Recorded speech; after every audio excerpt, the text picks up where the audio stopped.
Hello, everybody. Welcome back to the Steelers Breakdown Podcast. Nick Farabaugh here with you guys. And today I want to talk about the Steelers wide receiver room as it currently stands, what they have, and potential targets they could look for after they traded George Pickens. Obviously, the talk at the end of last week was all around one guy, it was Chris Olave. We talked about that extensively, why that's probably not going to happen. But let's try and focus first of all on what they do have, what we know they have in that room. And then the other options that I think are realistic for them, even though I think a trade and a free agent signing won't happen for down the line. And I'll say why. Because I think they want to see what they have first. They want to see what Roman Wilson looks like, guys like Rock Taylor, others in that room. They want to see at least how they look, how they fit in, at least during OTAs and minicamp before they make a move. So I'm not expecting something to come until at least probably mid-term camp at the earliest, but probably later than that. Talking camp, maybe even during cut down day, something like that. I think if there's a trade that happens, it'll probably happen much closer to the cut down day when teams realize this guy maybe he doesn't have a roster spot or this guy can be moved for another young player that's kind of having a really great summer. We saw that last year happen with Tim Patrick. We saw that happen with Noah Brown. So there will be probably players that are going to be solid players. Both those guys ended up being legitimate players for both those teams last year, and they were obviously playoff teams. So Steelers can certainly find something at the cut down deadline, et cetera, et cetera. But let's talk about what they do have. DK Metcalf, obviously, is this year's George Pickens, if you will, in the fact that he is their X wide receiver one. That is what he is. He's going to be your big X receiver. Wins in different ways than George. He's a big player, obviously, has incredible size for the position. And he does block. He goes after it as a big time kind of blocker in the run game. I think that's a boon to him. Also wins on different routes. Really likes those slants, those digs that he can house, having that 4-3 speed. Doesn't win through route running specifically often. He can do it. He flashes it at times, but oftentimes wins through physicality at the top of his routes, strong hands at the catch point, things like that. DK Metcalf, there's no question about what he is. He is their alpha dog, wide receiver one. He will be the focus of this passing game, him and Pat Freiermuth. Those will be the two big time targets in this passing game. Behind him is where the questions start. So let's start with Calvin Austin the third. This is the guy that was wide receiver three last year in terms of snaps, or wide receiver two, whatever you kind of wanted to view him as in terms of obviously receptions and receiving yards. He was wide receiver two behind George Pickens, and he was heavily involved in the downfield part of the game, averaged over 15 yards per reception, an explosive player out of the slot. Played more outside down the stretch than you would think. He's only 5'9", 5'8". He's a smaller player, but he can play outside or inside. He's not a full-time outside guy, but he can beat press. He's quick enough to do that. His release package is far deeper than you would think. He's a tough player. This guy is tough as nails. He's got strong hands when he gets his hands on the ball. Sometimes the catch radius, of course, downfield does limit him. This is not a superstar player in Calvin Austin, but I like Calvin Austin. In fact, I like him to the point where I would extend Calvin Austin. I think people probably aren't talking about that enough. He's going into the last year of his deal. I really like what Calvin Austin brings to the table. We're talking about a speedy player in punt returns that was a really good punt returner and has been for 2 years.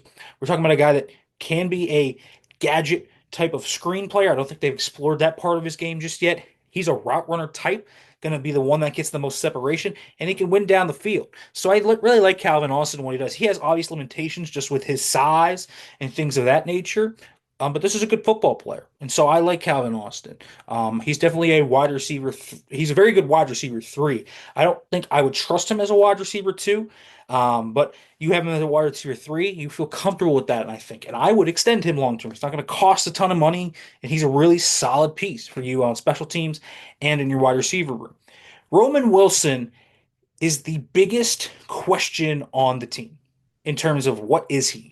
I've kind of mapped out before a realistic path to Roman Wilson having an impact in this room. And what I think that is him as a very speedy horizontal field stretcher. That's kind of how I feel he is. That's what he was at Michigan. He was able to run away from defensive backs, slot corners, overhangs. A lot of them, even in the NFL, aren't going to be able to keep up with him. He has incredible instant acceleration. His burst off the line of scrimmage is incredible. He has great long speed. And so all of that give him the ability to stretch vertically. What also allows him to do that, especially horizontally, is he's got subtle physicality in his game. He's not a big player, but he's probably 5'10", 195, and he's really physical.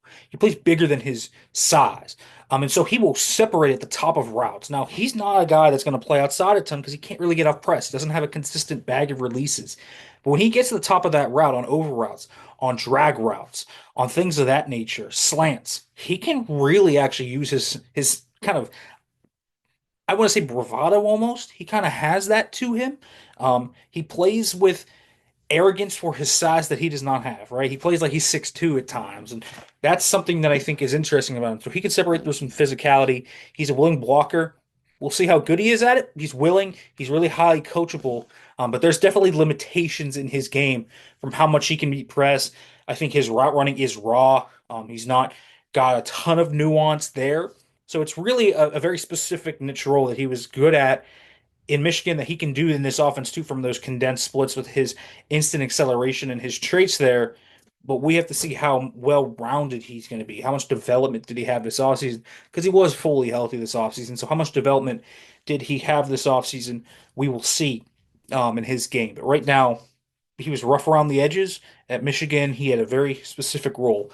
Can he do that? And can he actually progress? It's going to be a question. I think the Steelers are going to want to see him in OTAs and see what he can do over those 2 or 3 weeks. Of course, he has to stay healthy. Robert Woods is kind of your Van Jefferson, Allen Robinson of this year, except he can block. I think that's the thing. He can block. Bobby Trees is a really good consummate professional. I've always been a fan of Bobby Trees' game, but he's not what he was in Los Angeles.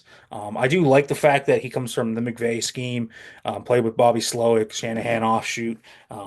You look at Arthur Smith's offense, it's a LaFleur offshoot. So very similar things. He'll be able to block from those condensed sets. If you need a contested grab over the middle every now and then, he'll be able to make it, but nothing special. A wide receiver four type that should not be starting. Right now, he would be a starter, I think, and I think that is concerning. If you're the Steelers, he's not going to be a highly productive receiver. And then behind them, I mean, there's just not a lot there. Scotty Miller, good punt gunner, deep threat, but not a reliable receiver. I actually think they underutilized him a little bit last year. I thought he was better than some of the players he was behind. But if you're serious about having a good wide receiver room, this is the guy that should not get a ton of playing time. Ben Skowronek does a little bit everything. Great blocker, elite special teamer. Can play wing, tight end, fullback. Slot receiver can play a little bit outside. Not going to be a dynamic receiver, but catches just about everything that goes his way. He's a really physical, hard-working, dirty work guy. This is a perfect wide receiver 5'6" type player. I like Skowronek. You just don't want him being your wide receiver three on some games where he was last year, where he played 20, 25 snaps. You just don't want that. But he has a role, and he could be a really solid player on a winning team. You just don't want him to be the starter. You want him to be a depth player. So I like Ben Skowronek as a rosterable player, but not in a huge role. Outside of this, I mean, you even look down the roster. Brandon Johnson was on the practice squad last year, big body guy, went down the field. He was an explosive playmaker with Russell Wilson in Denver. Rock Taylor, he's going to be the interesting player to watch out of this group out of Memphis. We are talking about a guy that is built big, contested catch player. He is 6'1", I think, but he looks bigger than that. He plays bigger than that. He high points the football at a high level, has some yak in his game. He's got that running back type build. He's like really densely built. And so you can see that yak build kind of in his game. But right now he's an outside X receiver. And that's going to have implications for his roster ability because it is a potential roster push there. So you can't rule him out. You cannot rule him out from being a guy that tries and makes a roster push. I know people are interested in him. I'm interested to see him at just OTAs and minicamp just to kind of see how he looks up front, right? I want to see the what he looks like in real football situations. I think that is going to be really fun. And then you have some others. I think you have Lance McCutcheon is on the roster, Keyshawn Williams as well there. Um, but this room is just quite bluntly not a good room right now. There is potential there. I like some of the players in terms of what they can do, but they're probably overexposed in their current roles. And I think that's the big thing. So you're looking for answers. And I mean, guys, free agency this year. I mean, you look at it, you have Gabe Davis, you have DJ Chark, you have Amari Cooper, you have Keenan Allen. Keenan Allen is an interesting player. Probably the best tape of these guys last year. He was productive enough, but he's a slot specific guy at this point in his career for a lot of things. Could he play outside a little bit? Sure. Are you going to make him your wide receiver two on the outside? I think that is a little shaky.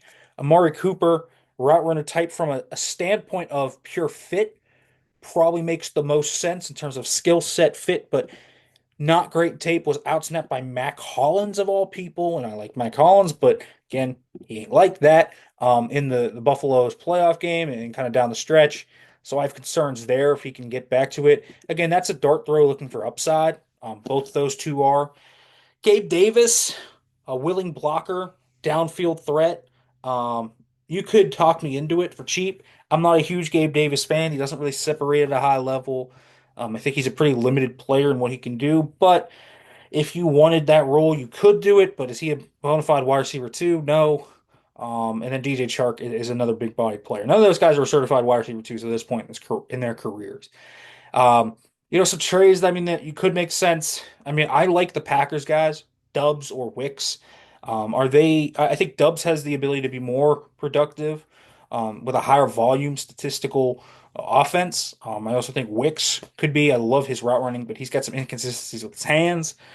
Dubs is a really solid player, though. I think Romeo Dubs and Dontavian Wicks would be the two that you would look at and say, okay, that could make sense. And they're still not, 100%. Oh my goodness, those are wide receiver twos. They're going to be elite players, but they can be solid guys for you.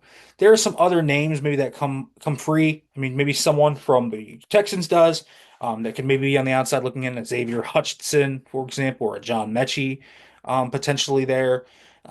Could you have someone like that? Sure. So we'll see kind of how that develops. But I think the trade market, the ad market is probably closer to cut down day than it is right now. Because I'm talking about guys like Tim Patrick and Noah Brown from last year. There's probably going to be a one or two of those, or maybe even three of those guys this year, where the Steelers can look at and say, okay, that guy's an upgrade, and he could get legit playing time in this offense. And they need someone to get in there because right now I just think guys like Robert Woods are just way overexposed for their role and what it would be. Even if you trust Robert Woods with what he's done in his career, you don't want him playing 40 snaps per game. I just don't think that is optimal. So this team needs to add a receiver. I think they will. I think they will, or at least maybe I don't want to guarantee and speak in absolute that they will. I think they will. But I think that they're going to work the phone, see who's open. I'm not sure it's going to be a superstar. But we'll see. The free agent options, they're better than this time last year, but none of those guys are certified twos right now. They have maybe dart throw upside to be that. Same thing with the trades, and I think I like Dubs and Wicks the best out of the options from the external standpoint. So we'll see where that goes. But I wanted to break down just kind of what the Steelers had here at wide receiver, talk through some of the skill sets they had on the team, and kind of where things stand as it is right now. All right, folks, make sure to like, comment, subscribe, turn on the notification bell for more, and thanks for listening.